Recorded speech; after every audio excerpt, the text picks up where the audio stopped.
The 2011 Stanley Cup Finals, one of the most intense, physical, and controversial series in NHL history. Golden Age Hollywood writers could not produce such an epic. For the Canucks, it was a Greek tragedy. For the Bruins, it was a hero's journey. But what if I told you there's more to it than just what you saw? Think of it like an iceberg. What most people saw on the surface was just the tip.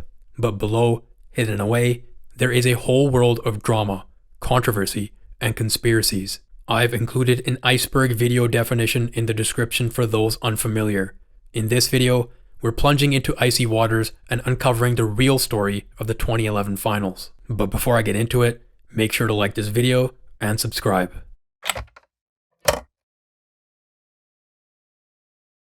This series was billed as your classic power surge. You have your ultra-modern Canucks lineup assembled by Mike Gillis.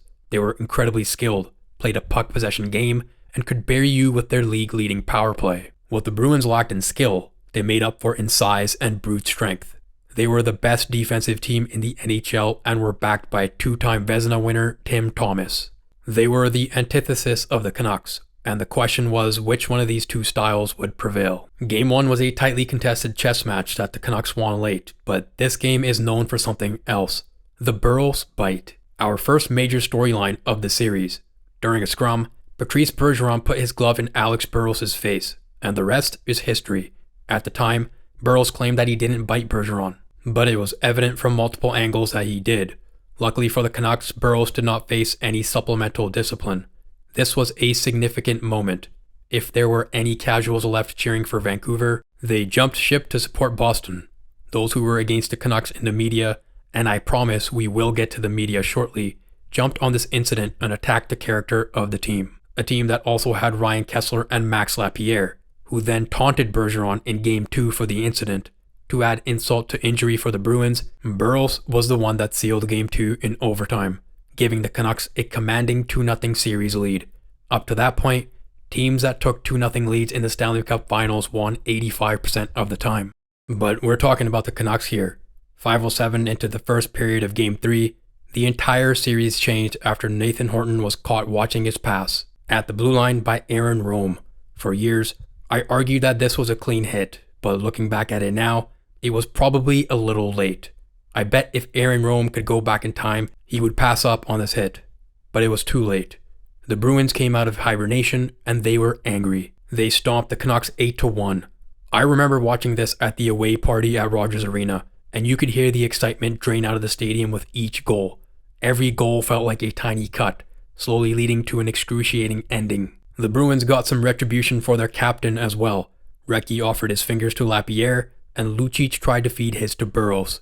All of this was taking attention away from the most troubling development, the collapse of the Vancouver crease. Luongo had just let in 8 goals in a Stanley Cup Final match. He seemed shell-shocked, and in Game 4, let in 4 goals on just 20 shots. He had a save percentage of .793 in Game 3 and 4 combined. Although the Canucks were able to bounce back and win Game 5 1-0, there was another concern. Their scoring had dried up. This was primarily due to injuries to multiple forwards, but Tim Thomas was like a puck magnet that series, finishing with a .967 save percentage. Also, the Canucks' feared power play was 1 for 25, a measly 4% heading into Game 6, a game that they had no business being in. The pressure of having the Stanley Cup in the building broke the Canucks. If they had any hope of winning, they needed Roberto Luongo to repeat his Game 5 performance. But he buckled. He let in 3 goals on 8 shots in just 8 minutes, and this game was over before it even began. Fans in the TD Garden were already celebrating when Corey Schneider came in and took the game over. Every story needs a climax, and this was it. Game 7 for all the marbles. The biting, hitting, all of it was coming to a conclusion. And who else to step up for the Bruins but Bergeron? After he scored the first goal, the silence across Vancouver was deafening. And that was all the Bruins really needed. They had the confidence, the swagger, and the Canucks did not. This was the darkest moment on the ice in franchise history, but something more sinister was brewing outside. $5 million of damage, 150 people injured, 100 arrests, and over 140 businesses damaged. In one of the worst nights in the history of Vancouver, this is a stain that the organization and its fans have not been able to shake. Just this past playoff run, there were no public viewing parties until the second round, and they were held far from the downtown core.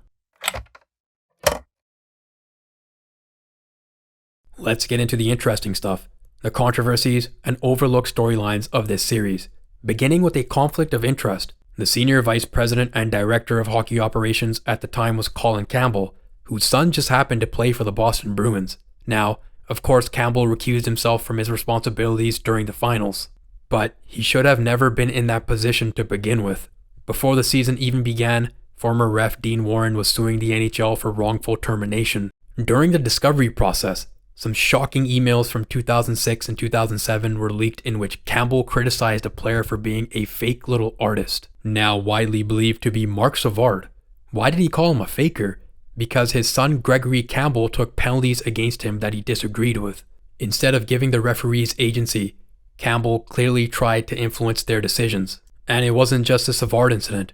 Colin criticized many penalties that were called against his son, who played a hard-nosed style and throughout his career frequently ended up in the 80 penalties in minutes range. Oh, and when Matt Cook sent Savard to the Shadow Realm, Colin Campbell said there was no intent to injure and refused to suspend Cook. Yeah, this guy is in the Hockey Hall of Fame now. He should have never been in the position to recuse himself during the finals. The NHL should have given him the boot. However, Gary Bettman sided with Campbell throughout the scandal, asserting that there was no conflict of interest. Campbell was a very influential figure in hockey, and if you think that he did not have influence over Mike Murphy, his temporary replacement, then you are living in La La Land. And this takes me to my next point. Questionable decisions. Earlier I mentioned the Aaron Rome suspension. It's commonly believed that a 1-game suspension in the playoffs is worth 2 in the regular season. So how many is a single game in the finals worth? 4? 5? You're telling me this hit was a 16 to 20 game suspension? It's a game of milliseconds. Aaron Rome had no previous history of dirty play, and previous hits in the finals received no punishment at all. The NHL justified it due to the lateness and severity of the injury. Well, then please explain this. This is late. The puck is nowhere to be seen. Severity? I broke my back. Spinal. Mason Raymond is lucky that this hit did not end his career. Why was the same standard from the Rome hit not applied to this incident? You want to know something interesting? If you're a Canucks fan, this will trigger you. But when Horton was injured, the NHL requested his medical records before making a decision on Aaron Rome. When Mason Raymond had his back broken, the league didn't even call the Canucks. So, a broken back away from the play is okay, but a borderline clean check receives the longest suspension in Stanley Cup Finals history. It wasn't just the Department of Player Safety. The reffing on the ice was inconsistent. Can you guess which one of these players received a penalty on this play? Hint, it's not the guy throwing the punches. Many Canucks fans think the reffing is the reason that the Canucks lost, but that's not simply true. Stick around until the final tier, where I share the real reason the Canucks lost this series. The Canucks had to deal with more than just Campbell and his cronies. They had to deal with the insane media bias against them. It's very rare for the masses to support the big bad Bruins, but they did. And the media is the main reason for this. CBC's coverage was heavily biased against the Canucks. Don Cherry was fair, even though he was a Bruins fan, but others could not hide their contempt for the Canucks. Ron MacLean had a public spat with Alex Burrows the year before, and you could sense his derision towards the Canucks as host of Hockey Night in Canada. Others came out and accused the Canucks of being cocky, to which Mason Raymond replied, "Maybe. We were super confident in ourselves, but on national TV, they were portrayed as arrogant. This definitely stems from the players on their roster. They had 3 of the most hated players in the league, Ryan Kessler, Alex Burrows, and Max Lapierre. On top of that, they had the much maligned Raffi Torres, who had already been disciplined twice that year. The antics of Burrows and Lapierre definitely did not help, and these incidents changed the storyline. People could care less about whether or not the cup comes back to Canada, and many began to back the Bruins, who were portrayed as a hard-working, blue-collar, old-school, no-nonsense team. They were also mainly Canadian, and their physicality was juxtaposed with the passive nature of the Canucks' 2 Swedish superstars, the Sedins. But for some reason, when the Bruins played dirty, they were celebrated for it. By the way, this was 2 months after Chara almost ended Pacioretty's career and went unpunished. Now, his play was being celebrated by the same media that tried to crucify him. The Canucks, on the other hand, were lambasted in the media. The Rome hit was all over the news, but what about Boychuk's hit on Raymond? Well, there's a reason that we're talking about this in Tier 2 and not Tier 1. The players were aware of this as well. Chris Higgins stated, "I was a little disappointed in Canada. Not a lot of Canadians rallied around Vancouver to win the cup. Canucks fans hold grudges and do not forget easily. Ask fans in Vancouver why they'll never cheer for another Canadian team to win the cup, and most of them will point to 2011. Because of the sensationalized news stories, deserved attention was taken away from Chara and his masterful performance in the finals. How do you stop the Canucks power play that just went 9 for 24 against the Sharks? Well, it helps when your best D-man has a wingspan of an NBA center, allowing him to neutralize the Sedins and their cycle game. Chara played a crucial role on the penalty kill and helped limit the Canucks to 2 goals on 33 power plays. Rolly Melanson, Canucks goalie coach, said it best. Chara was beating the out of everybody in front of the net. And frankly, he was. The Canucks didn't really have an answer for his physicality until Game 7, when Chris Higgins caught him with an elbow while crossing center ice. Today, it's entirely possible that concussion spotters would take Chara out of the game, but he soldiered on that evening and played over 27 minutes. If it weren't for Tim Thomas standing on his head, Chara would have been my pick for the Conn Smythe, which leads me to my next storyline. The psychological warfare between Tim Thomas and Roberto Luongo. These two goaltenders were the polar opposite in every regard. Luongo was a highly touted prospect and played an efficient butterfly style that utilized every inch of his 6'3" frame. Tim Thomas was a journeyman who made a name for himself in Finland before becoming an NHL regular in his 30s. His style can only be described as kamikaze, and as a rare goalie under 6 feet, he had to battle for every single save. Maybe it was this battle, this struggle, that gave him his mental fortitude in net. Sure, he could be a hothead at times, but that never took away from his ability to save the puck. The story was the opposite on the other end of the ice. It wasn't just the finals. In previous playoff runs, Luongo would let the pressure get to him. He would implode, especially if it was a road game. The madhouse on Madison was literally a madhouse for him. The TD Garden, that was a whole different animal. Leading up to Game 5 in Vancouver, Luongo was rattled. He had just let in 12 goals in 2 games in Boston, but he stood on his head in Vancouver, carrying the team to a 1-0 victory. Afterwards, he was pumped. He was awarded the first star of the game, and when he came out to salute the fans, he slammed his stick at center ice in jubilation. It was his "Are you not entertained" moment.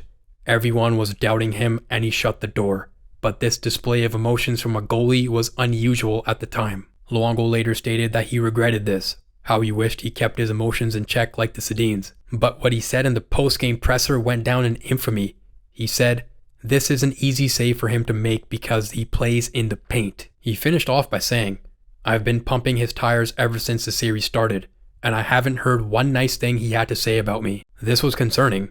Your star goaltender clearly is letting the noise get to him, and has gotten involved in the vitriolic hatred of the series. Thomas, on the other hand, was as cool as a cucumber. He didn't attack Roberto. He simply stated, "I guess I didn't realize it was my job to pump his tires. My focus is on what I can do to help my team win going into Game 6. The difference in these two goalies' mentalities was clear, and it showed up on the ice." Thomas went on to make 73 saves on 75 shots in the last 2 games of the series. Luongo, he was lit up for 4 goals in just 4 minutes in Game 6, not even giving the Canucks a chance to compete in Boston. Did Mike Gillis jinx the Vancouver Canucks? So, this podcast with James Duthie has been scraped off the face of the earth, and I had to piece this story together like a puzzle, using old tweets and Reddit posts. After the Canucks went up 2-0 in the series, James Duthie happened to find himself in the same restaurant as Mike Gillis and Francesco Aquilini. Now, the details are murky, which is why this is in the 3rd tier, but apparently Gillis was talking about how they constructed the perfect roster to win a Stanley Cup. The series was far from over, and Duthie got the sense that Gillis was being arrogant. Duthie stated that his comments seemed to make Francesco Aquilini uncomfortable, which led him to order a $2,000 bottle of tequila that was shared by the patrons of the restaurant. Duthie didn't come out and tell this story about Gillis's alleged arrogance until after he was fired. Personally, I don't understand why he even told the story. He never mentioned this when Gillis was GM and was glad to interview him and have dinner with him. But once he is gone, you kick him when he's down? Also, There is a gray area of confidence here. Gillis told you these things over dinner. Maybe there was an expectation of privacy, but nobody was going to say anything to Duthie. He's too well respected. Of course, jinxes are not real. This is not why the Canucks lost, but this is an iceberg video. Don't shoot the messenger. This series ended careers. Christian Ehrhoff had a shoulder injury that required surgery. He signed with Buffalo in the offseason and was not even half the player for the Sabres. Nathan Horton was a consistent 20-goal scorer and was one of the best Bruins forwards in the playoffs with 17 points in 21 games. He played 3 more seasons in the NHL, and although he still retained his scoring touch, he only topped out at 46 games and was hampered by post-concussion symptoms. But the big one is Ryan Kesler, who played this series on one leg. He tore his labrum in the conference final. This required surgery, and he was never the same player again. He never came remotely close to the 41 goals and 73 points he scored that season, and we unfortunately never saw beast mode Kesler again. What's more troubling, however, is this may have been the start of his painkiller issue. In 2020, he spoke out about his overuse of these anti-inflammatories, which later caused him to develop colitis, a chronic disease that causes inflammation and ulcers in his digestive tract. It wasn't just a physical toll. This series took a mental toll on the two teams, but more so the Canucks because they lost. On the defunct Kes and Juice podcast, which needs to make a comeback, Bieksa stated that there was an ominous feeling before and during Game 7. The team just didn't have the juice, pardon my pun, the mentality required to go out and win. Bieksa even said that he just wanted the game to be over, and when it was, there was a level of devastation in the locker room that nobody had seen before. The team didn't even open up the room for media until one player, who was so distraught, was taken away to a private area. We still don't know who it was. Aquilini was in the room as well, and if there's one thing I can give him credit for, it was that he laid into the media for their pathetic coverage. Inside that dressing room were torn muscles, broken bones, and shattered dreams. Apparently the Sedins looked like soldiers from the trenches, shell-shocked, just darkness in their eyes. Kesler later stated, "I think everybody started drinking right away to numb the pain." The anguish continues, and to this day many of the players refuse to watch highlights of that night. Also, that night they had to sit there and listen to the Bruins celebrate just down the hall. They couldn't leave the arena because of the volatile situation outside, and that takes me to my next point. This was one of the first cases in Canadian history of civil unrest during the social media age. The Vancouver Police Department decided to do something interesting. They open sourced the investigation. People were encouraged online to post videos of the riot and comment, identifying the perps. Normally, police investigations are secretive, and you need to go to a judge to look at evidence, but this was different. The police had tapped into a gold mine. Evidence was flooding in and it was publicly available. The police also had to deal with a new phenomenon. This was all user-generated content, so they had to ensure the evidence wasn't tampered with. It had to be admissible in court. 887 charges were eventually filed against 301 suspects. This changed policy. Police departments all across the country now routinely monitor social media for signs of unrest, especially during large-scale events. Cybercrime units have many resources to analyze online content. There is a dark side to this as well. There was a lot of vigilantism going on, which led innocent people to be doxxed and lose their jobs. There were also cases of young offenders being publicly named and shamed, which goes against the Youth Criminal Justice Act. For Canucks fans, this event really stained their reputation, one that they have not been able to shake. On social media, opposition fans constantly bring up the 94 and 2011 riots, and this was pronounced this past playoff run. The city does not even have the faith to hold public viewing parties, and it took until round 2 against the Oilers to finally host one of these, far from their downtown core.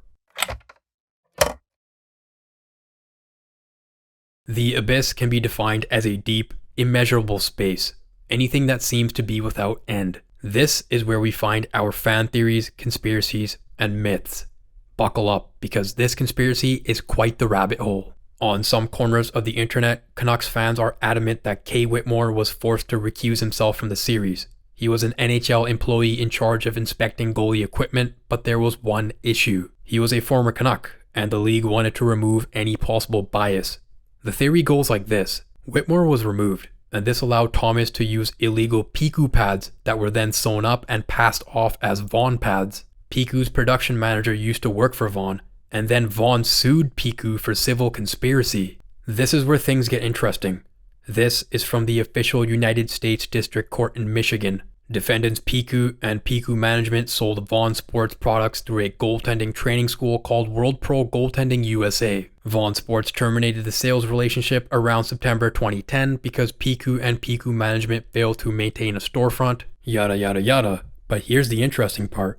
Solicited and accepted orders for Vaughn Sports products with product fit and design modifications that were illegal within the hockey industry. Made direct modification to the National Hockey Players Vaughn Sports goalie equipment in violation of NHL rules that any proposed modification be pre-approved by the NHL. How does this tie into Tim Thomas? Well, in the lawsuit, Vaughn pointed to an article that showed Thomas wearing purported Piku pads and gloves. In the article, Piku is proud of these pads and claimed they made them, and Vaughn alleges that these pads were identical to theirs, and a complete ripoff by their former employees. They also allege that Piku used Vaughn covers to sew up the pads, before removing the Vaughn branding prior to giving them to Tim Thomas. What did the court say? Well, they agreed with Vaughn and awarded them hundreds of thousands of dollars. So keep that in mind. What do we know? We know that Tim Thomas definitely received pads from a company that was making illegal adjustments to pads. We also know that he played with unmarked pads, but did he use illegal pads during the finals? I have my doubts. For one, I could not find a single reputable source that confirms Kay Whitmore stepped down during the finals. There is nothing about it in print media or even a tweet from someone actually in the industry. Also, if Whitmore was relieved of his duties, then he must have been replaced by someone. This theory hinges on the belief that the NHL purposely assigned someone to look the other way for what? A .001 save percentage increase? Doesn't seem like it would be worth the time or risk. So the Whitmore thing just doesn't check out, even if he did recuse himself. Also, in the lawsuit, it's clear that the pads made by Piku had the Vaughn branding removed before being handed to Thomas. And when you go back and look at photos from the finals, the Vaughn branding is clearly visible, suggesting that Thomas was not wearing illegal pads. We move on to the fix. This is the theory amongst some Canucks fans that the outcome of the series was intentionally influenced in favor of the Bruins. This theory stems from the controversial discipline discussed earlier, officiating, and the belief that the NHL had an interest in seeing an original six team like Boston win the cup. You also have your Bettman doesn't want the cup going to Canada crowd. Fans will point to specific incidents, like Marchand punching Daniel Sedin in the face without penalty, but also in general. Purveyors of this theory will argue that the officiating rewarded the Bruins for their physical play, neutralizing the Canucks' skilled game. This is pretty easy to debunk. The Canucks still ended up holding an advantage in power plays, 33-25, but there's also selective bias at play. The fixed theory people conveniently ignore Burrows not even being fined for his bite, but also there are hits that the Canucks threw that went unpunished as well. As for the Rome suspension, where there's smoke, there's fire. And I can see the argument. I believe Colin Campbell influenced Mike Murphy's decision. I also believe the NHL felt pressure to do something because it was a massive storyline. They won't admit that, of course, but look at how they reacted to the Raymond hit. Crickets in the media about it, so they just ignored it. As for the original six argument, Vancouver is still a bigger hockey market. Also, if the league really preferred traditional markets to win, then they would do something about the perceived tax advantage of the Florida teams, who have now won 3 of the last 5 cups. Finally, let's end off with a myth that was purported by a player, Zdeno Chara. A couple of years ago, he was on the Julian Edelman podcast and alleged that Canucks players were practicing lifting the cup before Game 6 in Boston. Milan Lucic then came out and corroborated the story, which obviously he was going to do. This story has become an urban myth, but there are so many holes in it. First off, the way Chara worded it made no sense. He claims they saw players come onto the ice and practice lifting the cup. Not even 30 seconds later, he says, "We found out about these things." So what was it? Did you see it or did you hear about it? Milan Lucic claims they saw it. He said they were able to watch the other team's pre-game skates while eating a pre-game meal. That makes no sense. NHL practices are quite secretive for the most part, and they are super secretive during the Cup Finals. You're telling me the Canucks were practicing knowing full well the Bruins were watching them? Lucic also refers to a message on the whiteboard written by Andrew Ference. It stated nobody lifts the cup in our city. I don't doubt that Ferentz wrote it, but it has nothing to do with these allegations. They were on the ropes, and the Canucks had a chance to clinch that night. That's what Andrew Ferentz was referring to. Also, hockey players are incredibly superstitious. The Canucks didn't even touch the Clarence Campbell Bowl, so why would they pretend to lift the Stanley Cup? You think that leadership group would allow or encourage this type of behavior? Finally, the timing of this made no sense. Over 11 years after lifting the cup, Chara randomly decides to tell us now. There was never even a peep of this from anyone, and I'm glad that Kevin Bieksa came out and instantly threw cold water on the story. As promised, let's get to the real reason why the Canucks lost the Stanley Cup Finals in 2011. And no, it wasn't crooked officiating, a fix, or Colin Campbell. There are two major reasons. Number one, serious injuries. Before the playoffs even began, Manny Malhotra suffered a catastrophic eye injury. Sure, he came back in the finals, but he was not even remotely the same player. In a way, he was a linchpin of that forward group. He could shut down the opposition, take defensive zone draws, and that's what freed up the Sedins to have the free reign offensively. The Canucks lost one of their best shooters, Mikael Samuelsson, in the series against the Predators. The same series where Chris Higgins broke his foot.